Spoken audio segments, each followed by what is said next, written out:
আমি আওয়ামী লীগ কৃষকদের বলতে চাই, আপনাদের পিঠের চামড়া থাকবে না। আপনারা বিগত সময়গুলোতে যদি দেখি, এই আওয়ামী লীগ দেশের যারা আছে তারা ধর্ম ব্যবসার নামে, মানে ধর্মকে পুঁজি করে বারবার তারা রাজনীতি করে এসেছে। বিগত সালগুলোতে যদি আমরা দেখি, তারা নিজেরাই যারা প্রয়োগ করেছে এবং বিভিন্ন রাজনৈতিক দলের নামে চালিয়ে দিয়েছে। আবার ধর্মকে পুঁজি করে তারা বিভিন্ন গুজব ছড়িয়েছে।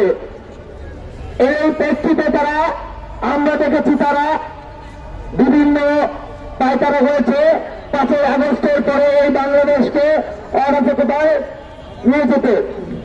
আমরা দেখেছি তারা আনসার লীগ, দাবি লীগ, গার্মেন্টস কর্মী লীগ,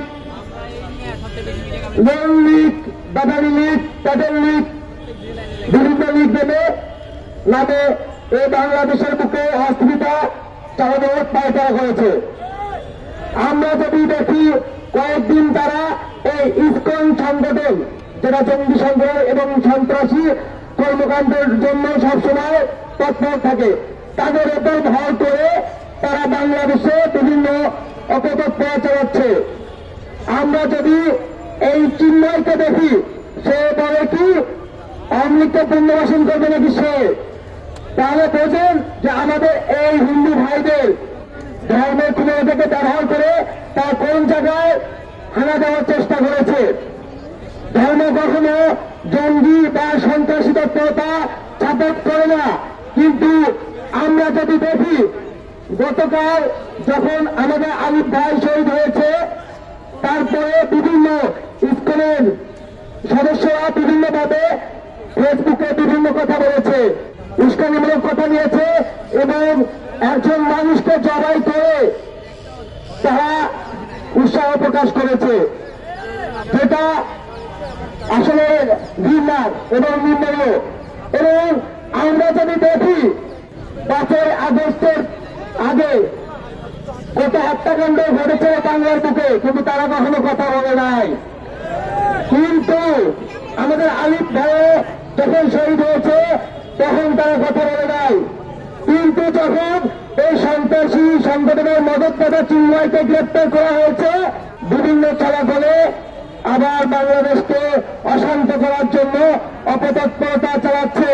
ছাত্রের মতো লোক যে লেসবিকে পালিয়েছে ভারতে, সেও কথা বলে এই চিন্ময়কে নিয়ে। তাহলে আপনারা ভাবেন যে আওয়ামী লীগ, ছাত্রলীগ যারা কিনা জঙ্গি গোষ্ঠীকে সমর্থন করে, আপনারা কি চান এই জঙ্গি গোষ্ঠী আবার বাংলাদেশে মাথা উঠে দাঁড়াক? আমরা চাই এই জঙ্গি গোষ্ঠী বা ধর্মের নামে যারা সন্ত্রাসী কর্মকাণ্ড চালাবে, তাদের জায়গায় বাংলার বিচার হবে না, হবে না, হবে না। আমি আওয়ামী লীগ কৃষকদের বলতে চাই, আপনারা আপনাদের নেত্রীর কাছ থেকে শিখুন।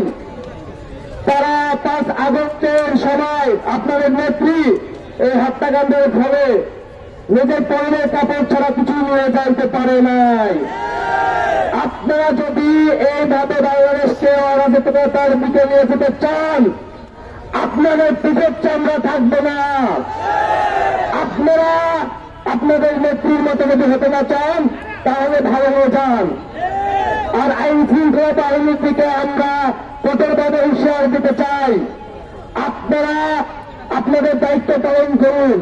কারো চামচামি আগে যেমন করেছেন তেমন মনোভাব থেকে বেরিয়ে আসুন, না হলে বাংলার জনগণ আপনাদের এর প্রতিদান দেবে।